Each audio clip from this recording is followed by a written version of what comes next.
So I guess I don't know. I think you started watching at least the latest season of Strange New Worlds, right? Yeah, I think I'm like 1.5 episodes in right now. I Okay. gotta catch up because we I'm actually yeah. also a couple episodes behind, but probably a little bit further than you. I guess it's this isn't like specific to any episode of that, but it's just one thing that like I had been thinking about watching that then like at the very beginning of because this episode of the original series starts out with a like the sort of kind of introductory captain's log isn't made by Kurt, it's actually made by Scotty. Yeah. Because he's, like in command because the other three of them are on the away team. Hmm. And it just got me thinking about how much I dislike Scotty in Strange New Worlds. And I I guess like I I think for me it's the thing that like I know you have a real problem with Chapel on that show. well again I don't have a problem with Chapel the performer or I just like that just isn't Chapel really, like it's just very Yeah. Yeah. um I think and for whatever reason I feel like I'm more able to kind of like accept that for her of just treat it like a different character. But like Scotty is the one that really bothers me of just like but this isn't what Scotty's like. And I get that like I think it's probably going more towards because this was kind of how Simon Pegg played him in the movies.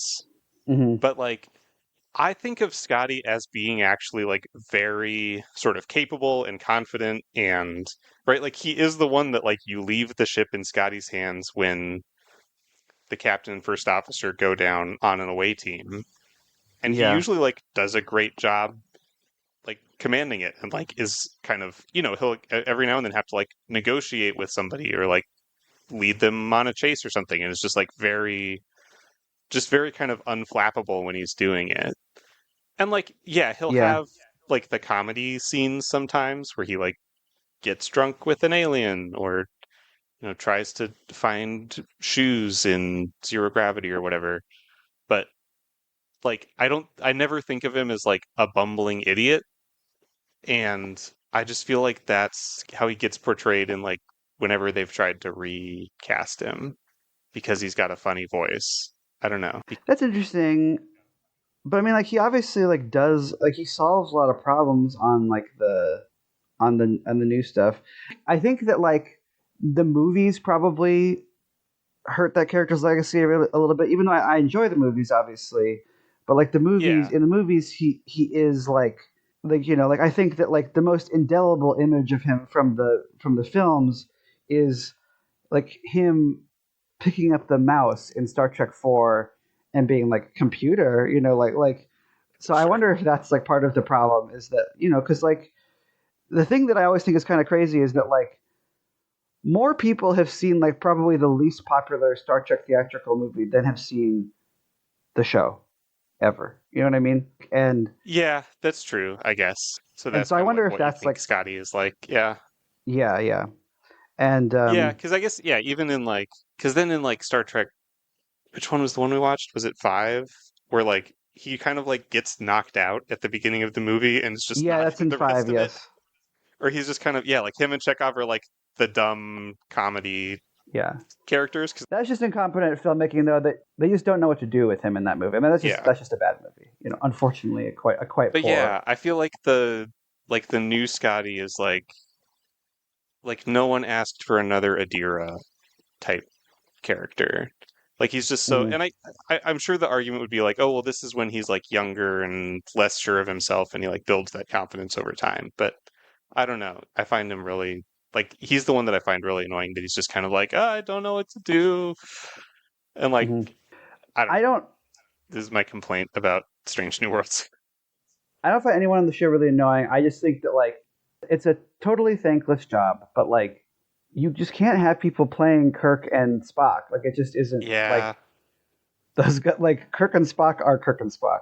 Like it's yeah, just yeah. it's I think honestly, like as much as I just complained about Scotty, I think Spock is my least favorite character on Strange New Worlds, just because he's yeah. just like I don't even think he's doing a bad job. no, Yeah, I don't know. I think in I my don't know. opinion, like you really appreciate how Nimoy was able to bring so much personality to that Yeah. character that like just like not expressing emotion doesn't mean that you can't be portraying a character with a ton of personality.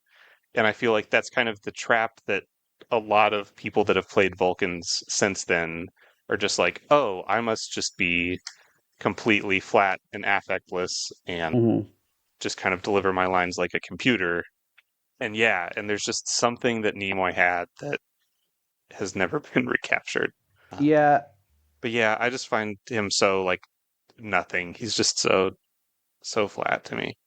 I don't know. Well, to get back to like this episode, I think it's interesting because I think this. I don't know how you felt about this episode. I thought this episode was like quite poor, honestly. Like, but like it was still like watchable in the way that like a lot of Sure. episodes of the original series are pretty watchable, even when they're bad. Uh, but like, I think a big part of that is just that like I just like watching. I don't know. Like Bones is in this like barely at all. But like I like Kirk and Spock, and it's like if I had to watch this with some other fools, I would be probably pretty annoyed. I think to have to watch this. But in this case, I was like, oh, whatever. Like my friends are here, Sure. yeah. And so yeah, Yeah. it is. Those both of them honestly are like a secret weapon. And even though like Kirk is doing some real kind of like heavy pause acting in this, I was still like, well, I liked watching. Yeah, it Even is if it had, very season 3 in that regard, but yeah, yeah, but it's it is. still Yeah, because I do legitimately think this episode is basically junk, but it's kind okay. of tasty junk. I didn't mind it. I thought Uh, it was kind of an interesting all right. take, Well, but we'll get into it. We'll get into it. yeah. Ba, ba, ba, ba, ba, ba, ba, ba, ba. Hi, everybody. Welcome to Out of Contreks, the show where two guys who have seen part of Star Trek try to watch all of it in no particular order. I'm Ryan Howard. And I'm Brady Jungle. And today we are talking about Wink of an Eye, which is the original series, Season 3, Episode 13. So we're getting pretty close to the end here of the original series. This episode Yeah. is not written by Heinlein, which is what I thought momentarily that it was last week. It is written by Arthur Probably Heinemann would have been better. and Lee Cronin, classic Lee Cronin frequent contributor, and directed Yeah. by Judd Taylor. So the memory alpha synopsis is: the Enterprise is hijacked by hyper-accelerated sterile aliens who want the crew for breeding stock. So it also says at the top of this episode, it says, for the Voyager episode with a similar title, please see Blink of an Eye. Now, I had forgotten all about Wink of an Eye. I'm sure I haven't seen this episode since I watched the original series straight through, at this Yeah. point, like well over like 10 years ago. And I think, though, that like watching it, I do remember Blink of an Eye. Wink of an Eye is really good. Blink of an Eye is great. And I also think that Blink of an Eye, like watching this, I was like, oh, Blink of an Eye, I do feel like is actually pretty clearly like kind of them, not necessarily an homage to this, but like certainly I think them kind of like maybe being inspired by this to like put a different like spin on the same idea, which is basically like, what if there was a race of people that just moved really fast, that existed like at a point in time that was that like basically made their perspective Like things were on, happening like, faster. Yeah. interacting with time. And I would say that episode rocks and is like, as I texted you earlier, yesterday, I was like, maybe the one example of like Voyager improving upon a like an original series concept. Because I do think this episode is like kind of fun in its own way, but like I just don't think it's good. The science fiction elements of it don't make any sense if you think about them for like a second. Sure. Kind of in a very similar way to like, what's the episode that we watched of Prodigy called, where like they're on different timelines? Oh, yes, that one. Yeah, where it's just like, but What's that it called? doesn't really work. Where if you think about like what they're saying is going on, it doesn't make sense. Whereas like that's one of the things that's so good about Blink of an Eye is that it does make sense. Basically, the internal logic of it works. So there's like that aspect of it where I'm just like, you're being very lazy about like how any of this works in a way that makes me less invested in the show. And then also I just think that like it's very classic Roddenberry, and like especially after like late period Star Trek, like well, all women are like this, which is like they're Uh-huh. pretty and they're kind of nice, but they're dumb, like and they just want men, like Yep. and that also I just didn't really care for. And we But can, yes, we can always overcome them by A, pretending to be in love with them, and then they fall for it, and then you get what you want, and then B, making the other man jealous. yeah, but also and C, like telling the most obvious lie imaginable, Sure. and they just believe you because you're hot, Because you're Um, William Shatner. Um, that was funny too, where I was like, did William Shatner come to Gene and was like, listen, I could keep it on the show, but you have to like mention like several times an episode like how hot I am, because that was a very really going heavy on like Kirk being hot, and like whatever, Kirk is hot. Like I think he's a very handsome man, but like I was like, sure. man, they're really going for it in this one. But anyway, Yeah, as like a major plot point. Yeah. yeah, why don't you take us into Also, this one? yeah, I guess going just a few more things with the comparison with Blink of an Eye is I do think it does it is definitely a different spin to take with the premise, because that one is like there's this planet where this is happening and we're kind of like like observing and exploring it and the implications of that. Whereas this one is just like, what if basically you were under attack by someone who had this like insurmountable advantage over you, that Yeah, time moved faster for them, and like how would you be able to overcome that when like they can just you know right. because there's the scene where like Kirk and Spock are like trying to get to the device, and it's just like, oh no, they just like came up and took your guns out of your hands, and then they just kind of shoved you, and like Hmm. because they're so much faster than you, they can just stop you, whatever you're trying to do. Or like, right, like Yeah, Scotty spends the whole episode just trying to like get through the door of the transporter room. Like every time you come there, yeah, he's like right. gone a little bit further through the door.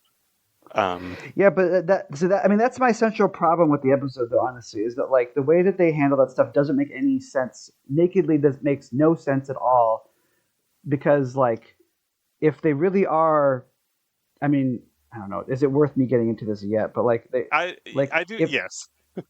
The scale is never consistent. yeah, go. Let's start talking Yeah, about it, and when we get to that element, I can complain about it. yeah. Also, blink of an eye is the actual idiom, right? It's not wink of an eye. Have you ever said wink of an eye? Um, I think we might have talked about this a couple years ago. That wink of an eye, I think, is like something from a Shakespeare play. Um, Really? Huh. but I think people usually do say blink of an eye though. But yeah, Yeah. So the episode starts out that there's this planet that they are receiving a distress signal from.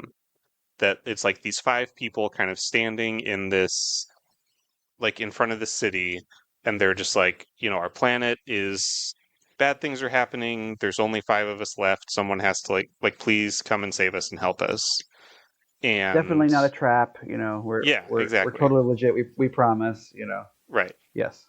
And then they like the away teams, like Kirk and Spock and McCoy, are standing in this same, basically like the same place that it looks like the distress signal is coming from, but there's nobody there. Hmm. So they're like, oh, it must have been like a recording that they're playing, because there's, we're right here where they should be, but there's no one here. And Kirk kind of keeps hearing this like, it sounds like a like mosquito flying by his head. Um, Hmm. and then the red shirt that's with them, whose name is Compton, just kind of suddenly like disappears. Like it looks, the problem is it looks kind of like the transporter effect, where he just kind of like gets It some does. lines Yes. across him and then like isn't there anymore. Um, Yeah. Yeah. For sure. but they're like, oh no, where did he go? He was just right here. And do they? There's a very weird scene here as well where I don't really know why, other than just obviously there's like an effect. There's like an effect thing that they're trying to achieve, but like where you keep on cutting back to McCoy, and he's just standing very very still. I think I didn't even really figure out like why he was doing this, and I think it is supposed to be like him hearing like the bug sound, but like he's just kind of like has this very Sure. weird look on his face, and then I think they're keeping him like that so that way like when they have the guy transport away behind him, they can make the effect work. But there's a bunch of scenes of him doing Oh, this that he even like before the stays in guy place. goes. even before the guy goes away. So it's very odd. Huh. I will say. I didn't catch that. And so they get back to the Enterprise and they're kind of like trying to figure out why Compton disappeared. And then they start getting kind of these notifications of like errors, like malfunctions happening in kind of different systems all over the ship. Of like something happened Hmm. to Sulu's controls, or like something happened to the communicators, or sick bay, and then there's like something wrong, and then it's sort of fixed. Yeah. And Kirk, like, there's a couple more times where Kirk hears this like mosquito buzzing, or like feels somebody kind of like bump into him, and he's kind of asking McCoy like, "Oh, could I be hallucinating, or like why do I?" Yeah. Kind of tries to say like, "Why does this keep happening?" And then they find out that in engineering there's this like suddenly this new device that's kind of like plugged into the ship that wasn't there before, and they like try to shoot it. And so yeah, so that's the thing where like first they try to touch it and they get like shocked. No, no, no. They don't even see it, right? Doesn't Kirk? Oh, right. There's a This is scene where yeah. Kirk and Spock see it first, and then like they do that whole thing again later. Like they come back to this thing like a couple times, but there's one where like Kirk and Spock are still in real time and they see the thing, because that's when they Right, pull out but their like guns to the shoot it, and then their guns just get like yanked out of their hands. that's right, yeah. But then also like there's this weird scene though where like they're trying to get in there and they keep and like they get like the red shirts keep on getting blocked. Remember Oh, they that's right. like Yeah, like yeah, there's a force but field they in the can't hallway. see. Right, yeah. That's what I was getting Yeah. confused about. Yes, because there's that too. There's that scene which I don't get why. Now that I'm thinking about like what happens to this, I don't know why that This is what I'm saying. they This is do what I'm anything with saying. that scene. It's just Because yeah, kind of because there's sloppy. just like sometimes there's a force field in the hallway and the red shirts can't go through.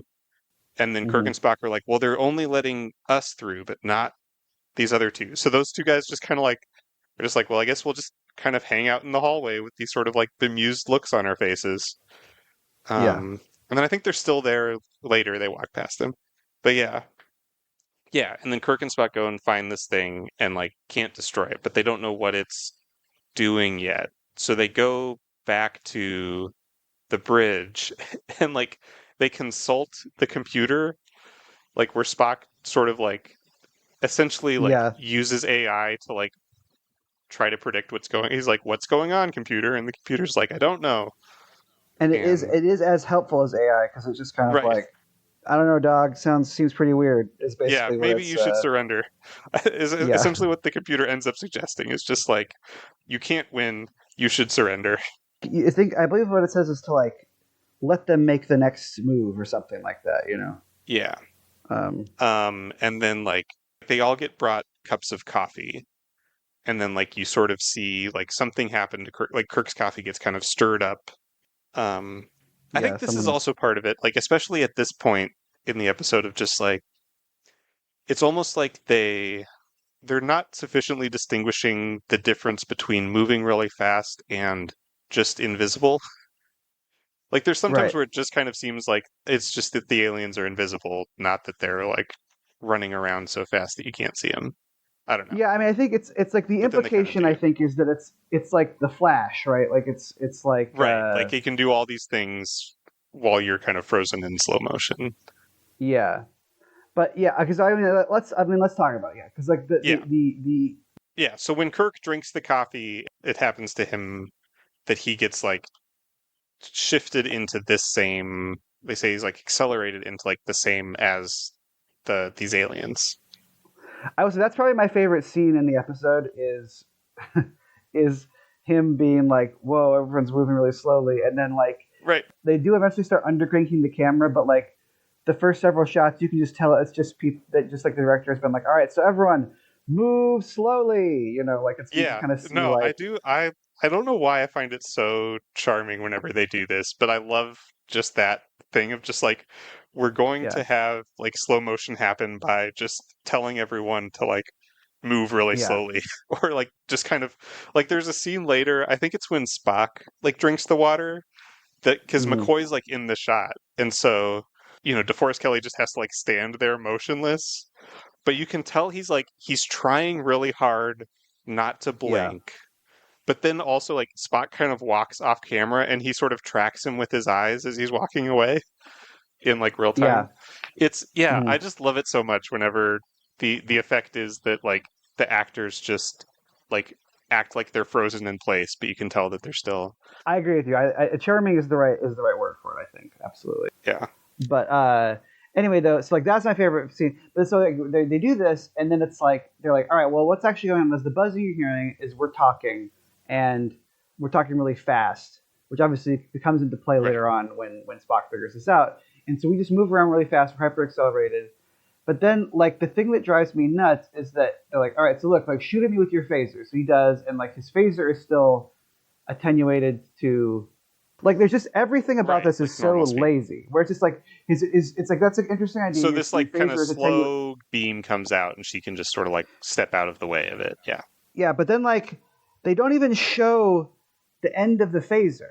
Like they're just like, yeah, and I stepped out of the way, and then I'm like, well, what happened to the phaser? Right. You You know, just shot the wall. it's like there should be a scene where like just a phaser blast Where comes Spock out is of like, nowhere and hits the why is wall there a like hole in behind the wall? Spock. Yeah. Spock is like, what's going on? Like or and then like the thing that really like drove me nuts is that they keep on being like, well, we can do something faster than everybody else, and it's like it doesn't seem like it because it's like what happens is that like when you're in a scene with someone who is going when who's someone who's like at normal attenuated speed, then they're basically frozen in place. But then like Right. if you have a scene But like then once the there'll be a scene's scene that over, yeah. then like they're fine because it's like there's a scene where it's like Kirk is somewhere else with this woman. What's her name? The woman who like is Uh, uh Deela, I believe, Deela, is her yeah. name. And so he's with her, and then like somewhere, and then like goes to Spock, and Spock's like, I have to go down to the science room. And then like later on, they're in the science room, and Spock is there, and it's like if they're really going as fast as what they're saying, especially at the end when they show you Right. Is that this like like several days later or yeah, it's like they should. That's the thing in Blink of an Eye is that they have to send the Doctor down to the planet in the Voyager episode because everyone else would just age and die. Basically, the amount of time right. it would take him to get back up, and like, and I think that's really effective in that episode. And this one is just sort of like, no, don't worry about it. It's like they're fast when we need them to be fast. It's like they sort of at one point make. I don't even know if it's in a purposeful reference to it, but like he sees Compton again when Compton has also been decelerated, and like Compton is like, at first I resisted it, but now I'm actually excited about it. And you're sort of like, okay, so I think the implication there is that he's been here for a long time, but it doesn't seem like Kirk has been there for a long time ever. It's like Kirk just seems like he's been there for the same amount of time as we've Right. Like seen it him still be all there. plays out over Yeah, 40 minutes. and Yeah. it's like that's the thing that even like something like Lower Decks does a much better job of this. When like, do you remember like when Lower Decks they go to like they have to go to that planet where they basically spend like they're supposed to like not be there very long, but then like Boimler accidentally spills that cocktail on the transporter, and so then like they're there for like a year or whatever. Like that's again, it's like that should be like the central conflict of the episode is that like Kirk is actually moving faster, and these people are moving faster, and that's what's so scary about them is that they can accomplish Right. whatever they need to accomplish in like an extremely short amount of time. But it just takes them the same amount of time to do anything as like basically like the show is saying like this is crazy because they move so fast, but really functionally they're just invisible, like you were saying. Yeah, but Yeah, like sometimes that's the case because it's just like, oh, like this device is already like fully installed into our systems even though it wasn't here a second ago. yeah. I don't know. It just is Um not. It just is not well thought out. I don't think at all, which really makes it's just annoying that's to me. fair. Yeah. But yeah, and so she explains that like their planet got hit by radiation or something, so like almost all of them have died off, and also all of the men are now like impotent essentially. And so Yeah, they're like, so the only way that we can like continue to reproduce as a species is by capturing people from other species and then like speeding them up to our time so that we can like have children with them. yeah, But then like that process And again, like this, I think is one of those things where it's just like, I think this is backwards. Like that process, like the people that they speed up from regular time to like being accelerated, like don't live very long, right? Like we see Yeah, like Compton, they say like they're like very susceptible to like if they have any sort of cellular damage, like if they get injured in any way, then they kind of destabilize and like age really fast and die. And so that happens to right. like Compton gets into a fight with one of the guys and dies. So then they're kind of like what is actually like a very like sinister plan that she's just kind of like, yeah, this is just kind of what we have to do is that they're going to put everyone in Enterprise into like cryogenically freeze the whole ship and then just Yeah, have a like bank of humans like they like pull people out to like breed with and then when they die they just like go back up to the ship and like grab another one and pull them out. yeah. I was I liked this part of it. I did kind of like. I will say, like, because it's an interesting idea. I like there is a bit of moral shading there where she's like, "Well, we have to do this or we'll die." Yeah, And I, for whatever and reason, Kirk I kind of do keeps kind of arguing like, but you're condemning all of us to dying and she's just like, well, but we have to kind of this is the only option we have type of and he's just like it can't this can't be the only option like you just haven't found another one. Yeah, it's a but I kind of like that though because it's like it feels very like imperialist almost, or it feels very like just like the way that like nations operate, where you're just sort of like, well, yeah, I mean, like I get it, but like our nation is important, and like yeah, so we have to we act in need our own self space. interest and do the same thing. Yeah, And I think that this is like we need this whole I continent. think that Deela is played by Kathy Brown, and who looks very much I thought like Natalie Dormer. I don't know if you thought that at all, but she I think is kind of has a sort of a thankless role in this largely, which is to like be hot and like sleep with Kirk and like be kind of Yeah, dumb. she's just like, I picked you because you're hot, and so like that's why Kirk was the one who was like chosen to be. Yeah, and Yeah, um and so she kind of has like a sort of a thankless job. But I actually did think that she was playing this relatively like the scene where she has to kind of be like, this is why we're doing this, and like, how can you judge me? Like, I was like, oh, like she does a pretty good job, I think, of like actually selling her motivations here. So I did like that part. Like, I don't think that was like a horrible episode. I was just kind of like, I don't know. I was just like, if you had like wanted to do this, I think you could have done like a very good episode. You could have done, for example, Blink of an Eye, like the sure. Voyager episode. Like, and Yeah, I haven't been like singing Voyager's praises this month since like the early days of the podcast, but there's something here, but it isn't here. Like there should be something here. It's kind of yeah. how it's felt No, I like when I do was think she watching does a this. good job of being that like, right? Like she's just kind of acting very like sort of like innocent and like just kind of smiling and is just like, yeah, I'm just like, I just want to my people to live and like, why can't like it be fun? Because I think you're hot. But then she's also like, yeah, like there is kind of this like very sinister like undertone to what they're actually doing. Yeah, Or because there's a scene where like after she kind of explains the thing to Kirk, Kirk is just like, great, I will go and like I'm gonna record a message for Spock and McCoy to like explain to them what's going on so they can stop it. And he like is kind of like recording it. And she's just sort of like standing there and she's like basically like helping him explain what's going on with kind of a yeah, smile on her face. And then he which finishes is and kind of she's just funny. like, Like, yeah. And then she's just like, it's fine. Like I don't care that you're doing this because like we're gonna it be doesn't done matter. before they ever like see that thing you just recorded because of Yeah, we're so much faster. Like that kind of like confident in how much of an advantage they have.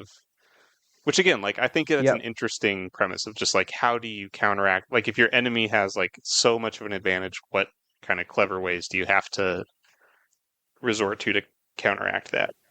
Um hmm yeah, and so Kirk then kind of keeps like stalling because basically their thing is like once they can activate this device that will freeze the ship and then they'll transport back to the planet. And so Kirk kind of keeps sort of stalling them to give Spock time to figure out what's going on and how to stop it. So he like sabotages the transporter and tries to make the like other like one of the guys, like alien guys, like jealous because he actually loves Dila, like gets into a fight with him and is just kind of stalling for time and eventually like tries to pretend like he's actually like, oh no, I do actually think you're right and do want to join you and help you, and I was silly to ever oppose you, and now you can definitely trust me 100%. Right. I mean, that's just the bothersome thing is that it's just like all this stuff is just so half-assed. Where it's like he kind of like goes, he like leaves her, and he breaks the transporter, and then he kind of stands up like I wasn't doing anything when she gets Yeah, in, and then she's like, what were you doing?" And he's like, "Nothing," and she's like, "Okay, I believe you." Like, and right. then yeah, and then it's like, and then he just so obviously picks a fight with like the other guy who's jealous, and then they sleep together, and I'm just like, these are not compellingly capable or like interesting foes for him. Like it's too. Right, that you He's can just just be like, dispatching them both like too easily. You know. yeah. Yeah, I don't know. And so then basically like Spock is eventually able to figure out, I think because he hears, well, he does a few things because he analyzes the coffee that Kirk drank, and then he like hears the sort of insect buzzing again and kind of figures out it is one of those things where like he just kind of basically Spock reads the script, so he like hears the insect buzzing and is just like, ah, now I know what that means. It's actually Yeah. someone going really fast, and so if we slow it down, it'll sound normal again. Um, Well, yeah, I think he also like it's like he sees that someone has left this tape, you know, and so he's like, okay, well, someone's leaving things around, and like, why wouldn't I be able to yeah, see that's them? true. Maybe because they're going fast, and like, you know, it's like Yeah, I sort of get how they get there, you know. yeah, I mean, that's another. This also reminded me of like Arena, where I'm like, I think it is a narrative mistake to basically have at a certain point in the show a long scene where like the characters all figure out something that we already know. You know, yeah. That is, I think, the thing is like, yeah, it's not that like Spock is discovering it along with. And like we're like as he is sort of coming to these realizations, we're just like, oh, that makes so much. It's just like, well, we already know all of this, and it's just that yeah, Spock has to know it now. yep, But yeah, so he figures it out, and then like McCoy makes a antidote essentially that will like slow someone back down to normal speed. mm-hmm. And so Spock like drinks some of the water that accelerates. So he accelerates too, and then takes like that antidote with him. And so then he like now is also moving fast. So he like meets up with Kirk. I forget how they do figure out how to destroy the machine, but I figure out how. Is it just because Kirk like steals her No, because gun? they steal her gun because she has like a special gun, Sure. she has a science gun, you know. Yes. That's fast. Um Mm-hmm. so yeah, Kirk like because he was pretending to be like, oh, now I'm actually into you, and then was able to like get close to her and then stole her gun. And she then just kind of has to helplessly watch while he takes her gun and goes and destroys the machine.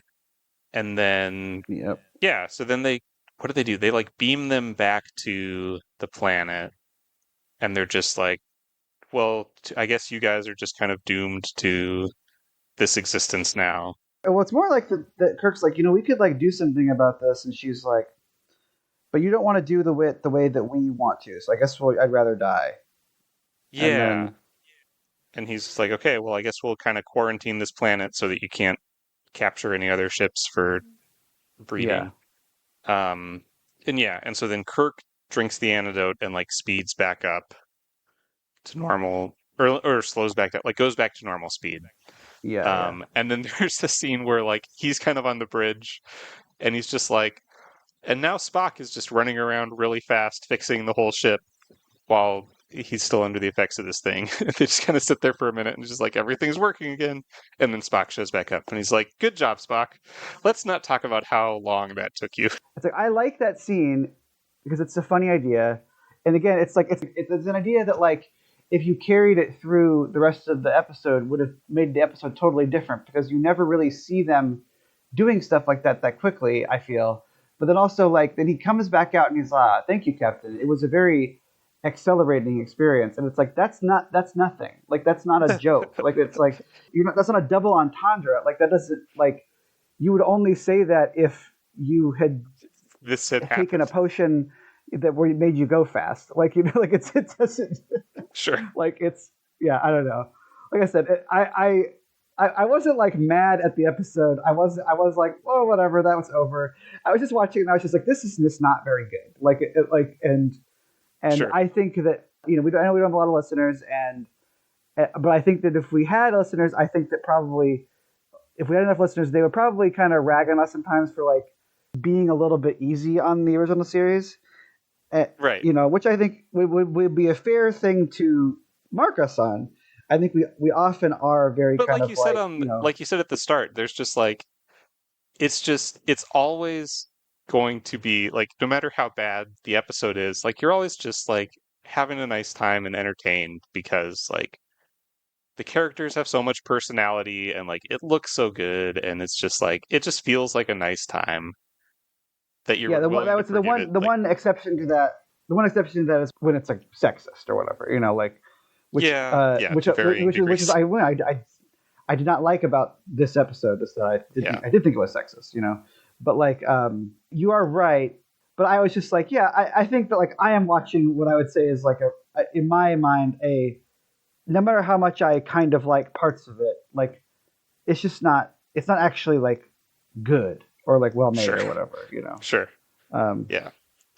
but anyway, The other thing that did I did think was like a nice touch was the like sound effects. Like that whenever they're yes, I agree in with you. Yes, fast time, there's like the kind of like the thing that you never think about that like is in the show normally of like the kind of like just sort of ambient sound of the ship of like yeah, it's kind of like the engine whine and just kind of this like sort of low like air moving whistling type of sound. And then like when they're yeah, in fast time, like it's this like there's just this like kind of whooshing air sound effect that like is kind of constantly just in the background.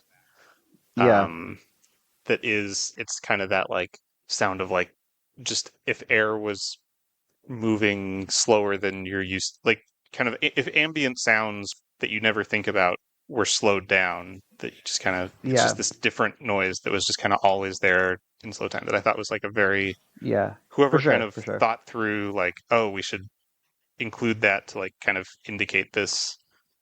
I thought it was a real good Hmm. touch. Yeah, I agree with that. But yeah, I don't know, not like I wasn't like I said, I wasn't like I can't believe how bad this is. I just was, Sure. it just wasn't. I was just like I don't know, try do better. Like there's certainly something that could be done here by someone who I think maybe just putting a little bit more effort into the thing. Sure. But Yeah. anyway, well, so next week, uh, now we were just talking offline about potentially needing to move a couple episodes around, but I'm gonna say tentatively we come out every other week, and tentatively our next episode is going to be um, Our Man Bashir, which is Yeah. Deep Space Nine season 4, episode 5. But thank you everybody for listening. In the meantime, between episodes, you can check us out on Blue Sky at Contreks. You can email us at autocontreks@gmail.com. You can visit our website at autocontreks.pomdi.com, or you can follow us on YouTube at Autocontreks. Contreks is spelled Contreks. So we used to be part of a podcast network, and so I'm going to say you can also check out the other show on the Kaleidoscope Media Podcast Network, the other extant show, which is Here's Yes. Johnny, which is a horror media podcast. So go ahead and check those folks out if you want, and we'll see you next time. Thanks, everybody. Thanks everyone.